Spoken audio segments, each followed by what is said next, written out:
السلام عليكم ورحمة الله وبركاته. ودنا የተከበራችሁ የኢትዮጵያ ቤተሰቦች ሰላም እንዴት ቤተሰቦቻችን ሰላም ሁላችንም ቤተሰቦች እንዴት ናችሁ? ደህና ናችሁ? እኛ ጋር አልሐምዱሊላህ። ዛሬ ቁራ ብለን መተናል። እንግዲህ ቡና ልንጠጣ ነው። ተጋበዙና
طيب سنتورشنا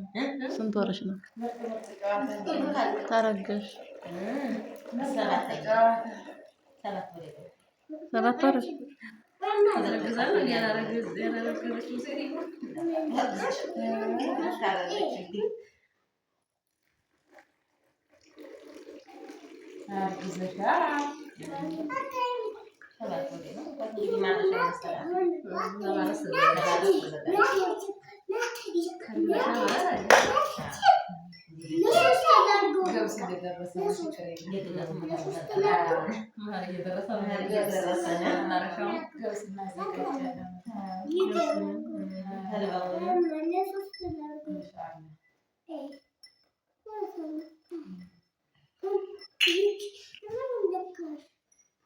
ሰብሰብ ብለን ቡና እየጠጣን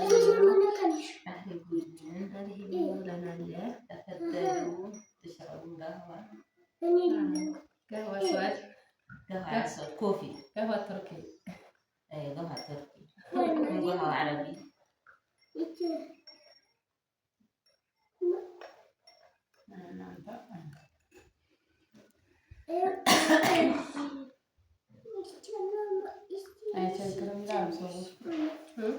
አይቸግርም ይላሉ ሰዎቹ።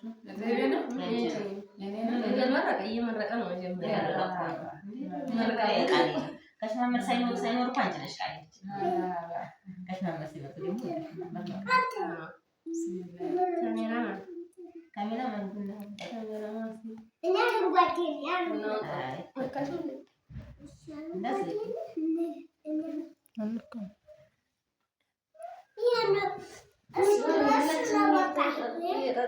እንግዲህ እንጨዋወታለን። ጦይቢን ጥያቄ ያቀርብላታል። ጦይቢ ወይም የተወለድሽ? እኔ የተወለድሽ የት ሀገር ልጅ ነሽ? እኔ የተወለድኩት ተወለደሬ ሐይቅ ወደ ገጠሩ ወጣ ብሎ 014 ቀበሌ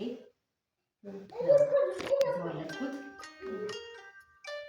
እዛ ተወልጄ እስከ 10 ዓመት ከተቀመጥኩ በኋላ ወደ አዲስ አበባ ያጣጥኩ አጎቴ ወሰደኝ።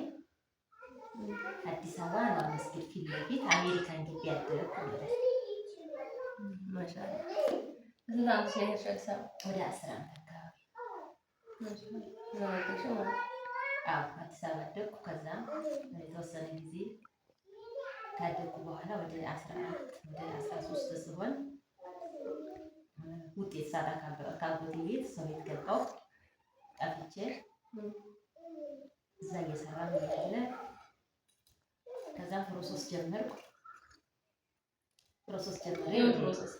ዱባይ ወደ ዱባይ ፕሮሰስ ጀመርኩ። ወደ አረብ ሀገር ዱባይ ገባሁ። ዱባይ በ500 ድርሃም 2 ዓመት ከ4 ወር ሰራሁ። ስንት ነው ኢትዮጵያ? በሰዓቱ በጣም ርካሽ ነው። 17,000 ብር በላይ አይወጣም። የዛ ጊዜ እንትን የለም፣ የጥቁር ገበያ የለም። ኖርማል በባንክ ነው። 17,000 አይበልጥም። ብሩ ተግባር አለው። ከዛ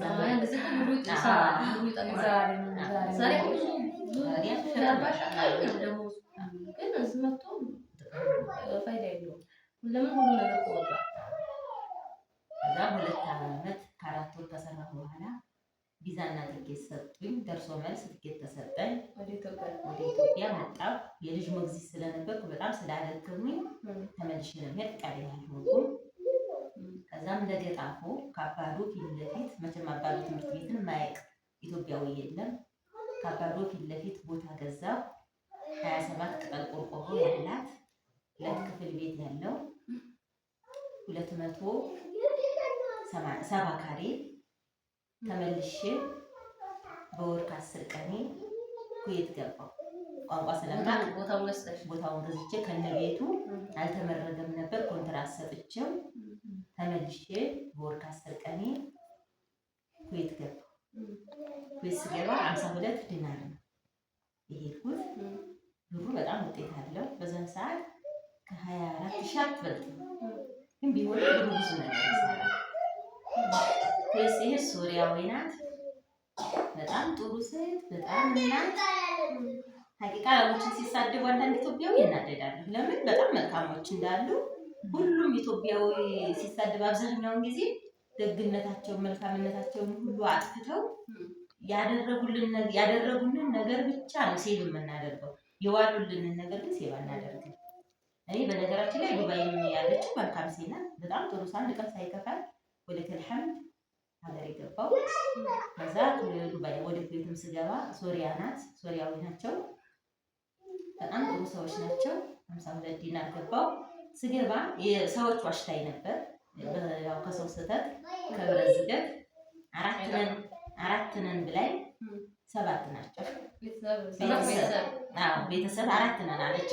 52 ዲናር ኖርማል ሂጃ ላይ ኤጀንሲ ደግሞ ኢትዮጵያዊ አይደለም ባንግላዴሽ ያው። ከዛ ቤተሰብ ካለ እዛ የተቀጠሩ ባንግላዴሽ ናቸው ቢሮዎቹ።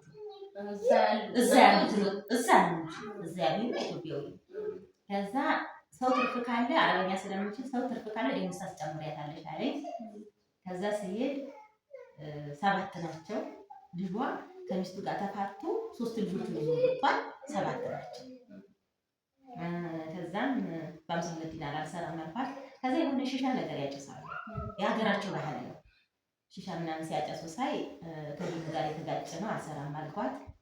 3 ቀን እንደሰራ ያው አዘጋጅ አላሉኝም። ላኪን ግን ወደፊት እየለመዱ አዘጋጅ ይሉኛል ብዬ ስፈራ አልፈልግም አልኩኝ። ከዛም ቢሮዎች መጡ።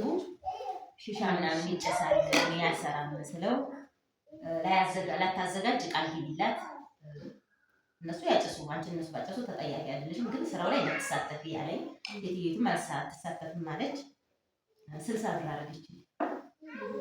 60 ዲናር አረገች። ለሰሪ ሁሉንም ነው ላተሳተፍ እንትን ሺሻውን ላነካ ሌላውን ልሰራ። ከዛ የደሞዝ ጭማሪ 8 ብር ተጨመረልኝ። ከዛ 3 ዓመት ሰራሁ። 3 ዓመት ሰርቼ ግን በጨዋታሽ መካከል ሺሻ መጠጣት ማለት ሐራም አይደል? ክልክል ነው። ክልክል ነው። ይቀጣሻል። ሺሻ የሚያጨሱ ሲጋራ የሚያጨሱ ክልክል ነው። ክልክል ሆኑ ነገሮች ላይ እሱ ክልክል ነው። ያም ክልክል ነገር ከተሳተፍሽ እንዲሁ ሰራሽው ነው ወንጀለኛ ነሽ። ከዛም 3 ዓመት ከሰራሁ በኋላ ወደ ኢትዮጵያ መጣሁ። ወደ ኢትዮጵያ መጥቼ ደርሶ መልስ ትኬት ሰጥታኝ ነበር። አሁንም ቪዛ ሰርታልኛለች። 3 ወር ኢጃዛ ተሰጥቶኛል። 3 ዓመት ከሰራ አንድ ወር ኢጃዛ አለች። 3 ዓመት ስለሰራ 3 ወር ሰጠችኝ። ኢትዮጵያ መጣሁ። ቤቴን አስተካከልኩ። ሌላ ትርፍ ቤት ሰራሁበት። ቤት ሰራሽ? አዎ ቤቴን ሰራሁ። ከዛ መርካቲ ማግባት አለብሽ ያለኝ አገባሁ። ከዛም መለሳለሁ እያልኩ ሳስብ ቢላል ነፍሰ ጡር ሆንኩኝ። ከዛም መጣሽ ጊዜ ተኩሊት መጥቼ መጥቼ እረፍት ነው የመጣሁት። አገባሁ አብያለኝ አባቴ ቃል አገባሁ። ከዛም ቢላልዬን አረገዝኩኝ። ሴት ትንሽ ከዛላት ብዙ ወጪ አውጥታ ቪዛ ሰራታለች። ትኬት ተቆረጠች። ትመለሳለች ብላ ከዛም ነፍሰ ጡር ሆንኩ ስላት አላመነችኝም። ላኪን ግን 5 ወር ሲሆነኝ ፎቶ አስደሽላኪልኝ አለችኝ። ፎቶ አስደላኩላት። ከዛም አመነችኝ። አውቆ ተባባል መታረሻ የላከችልኝ። ከዛ እዚህ ላይ እናቋርጠውና ሌላ ጊዜ እንጨርሰዋለን። ቤተሰቡ ብዙ ላይ እያቆም ስንቀጥል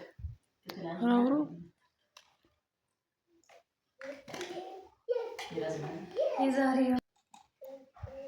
ቢላል እንግዲህ ያው ቢላልን አረገዝኩኝ እስከሚለው ድረስ አውርታናለች። እኛ ደግሞ ግን ትንሽ ጨምር እያልናት ትንሽ ጨምር። ከዛ ቢላልን አረገዝኩ። ቤቴን ሰራው፣ ኮንትራት ሰጠሁት። ቤቱ ተጠናቀቀ። ሊሾና ግርፍ ሲቀር ልጄን ቤቴ መውለድ አለብኝ ብዬ ተነሳ። ከዛ ቤቴን ኮንትራት ሰጠሁኝ። ቤቴ መውለድ ስላለብኝ ቤቴ ሊሾና ግርፍ ሲቀረው ሌላው ሁሉ ነገር ተጠናቀቀ። ግርፍ ሳይደረግ ሊሾ ሳይደረግ ቤቴ ገባው። ቤቴ በገባው በ4 ወር ቢላልዬ ተወለደ። አልሐምዱሊላህ ቢላልዬ ተወልዶ እየኖርን እያለ ያው የቢላል አባት ጋር ባለመስማማት ባለመግባባት ሊሆን ይችላል ተለያየን። ቢላልዬ የ1 ዓመት እድሜ ላይ ነው ስንለያይ፣ የ1 ዓመት እድሜ ያለን ተለያየን። ከዛም እሱም ወደ አገሩ ሄደ። እኔም እሱ ወደ መከና ወደ ቆላማ ሀገር ነው ያልፋል። ወደ እንትና ወደ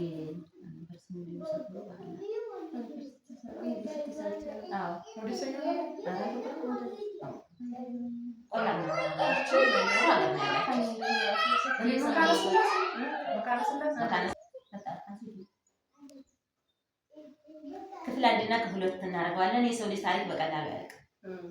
ስለዚህ ክፍል 1 ነን። ቀጣይ ኢንሻአላህ ቢዝኒላህ በቀጣይ ቡናችን እንገናኛለን። ሰላም አለይኩም ወራህመቱላሂ ወበረካቱሁ።